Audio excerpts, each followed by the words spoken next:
Hello everyone. Today we will be doing a dictation from Progressive Magazine, February 2026. I will be dictating exercise 17. We will start the dictation in 10 seconds.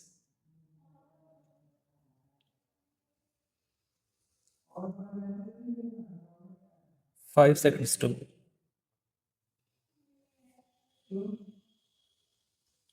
start. Mr. Deputy Chairman, I am happy to be able to speak in this house once again. I do so for the first time on this side of the house, and that makes me doubly happy. I welcome the friendly and tone of the Honorable Finance Minister's speech. I think the tone and approach has changed over the last 3 or 4 weeks, and that augurs well for this bill.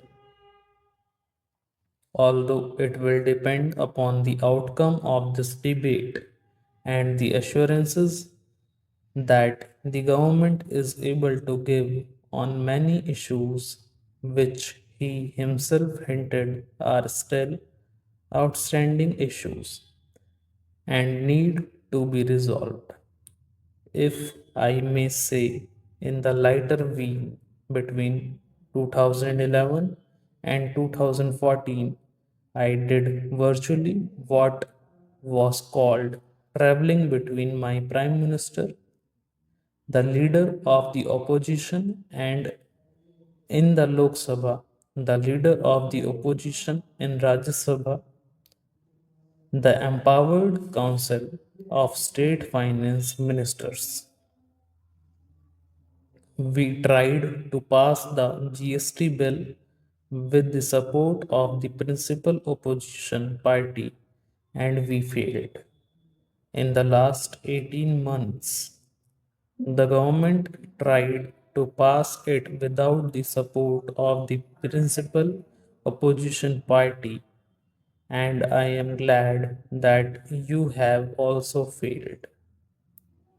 Today, if we pass the bill, which I do hope you will after we listen to your speech, it will be on the basis of serious discussions, serious negotiations, and serious debate.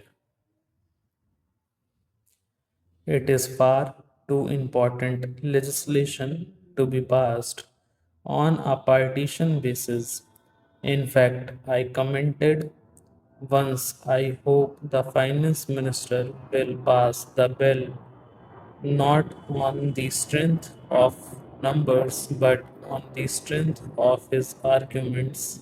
Sir, I am glad that the finance minister has acknowledged that it was the UPE government which first officially announced the government's intention to bring about the GST.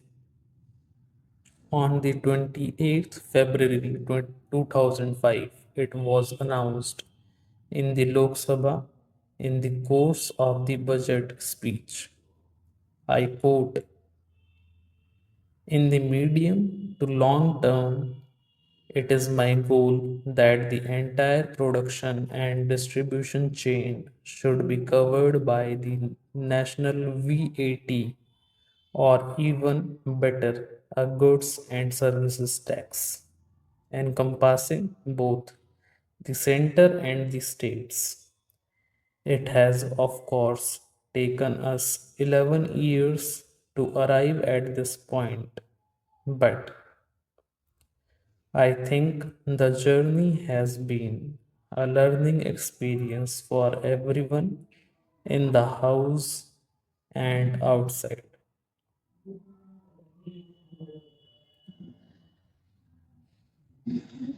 Sir, let me make it very clear that the Congress party never was opposed to the idea of a GST. In fact, I believe about an hour ago, the finance minister said so much in an interview to a television channel, and I thank him for making that acknowledgement. We were never opposed to the idea of a GST. We are now not discussing or debating the idea of GST. That debate has gone on in this country for several years, and I think the country is now ready to embrace the idea of a GST. Just as the earlier GST bill introduced by the finance minister was opposed by several parties, including the BJP, the 2014 bill is also being opposed. The idea was not opposed. The bill was opposed because we felt that it was possible to have a more perfect bill, and I chose my words carefully. There can be no such thing as a perfect bill, and in a legislation as transformative and as revolutionary as the Goods and Services Tax Bill,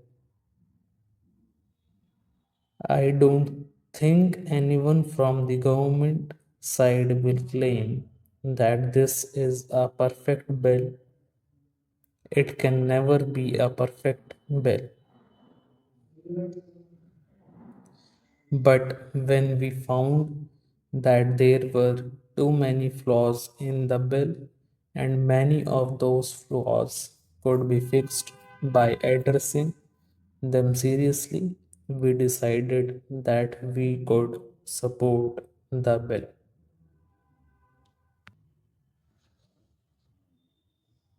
I am happy that in the last few weeks there has been a serious engagement by the government with the opposition parties, including my party, and I am glad that considerable progress has been made.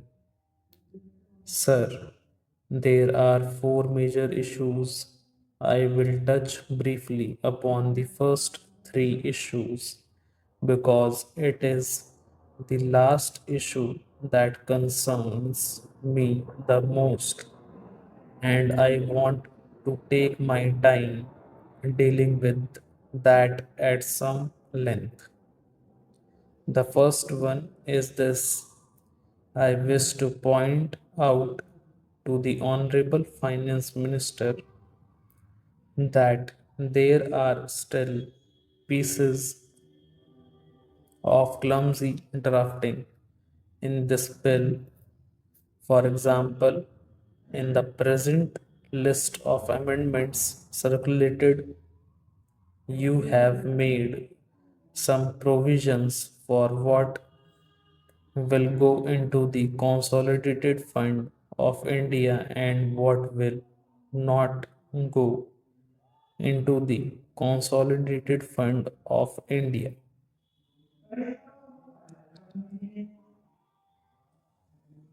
This problem should have been noticed much earlier.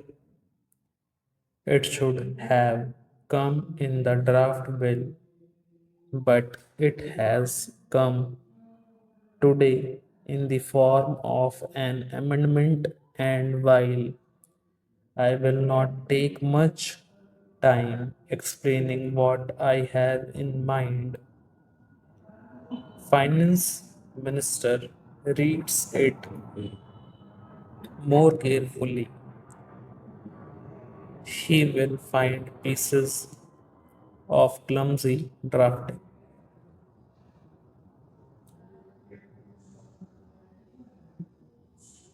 Stop.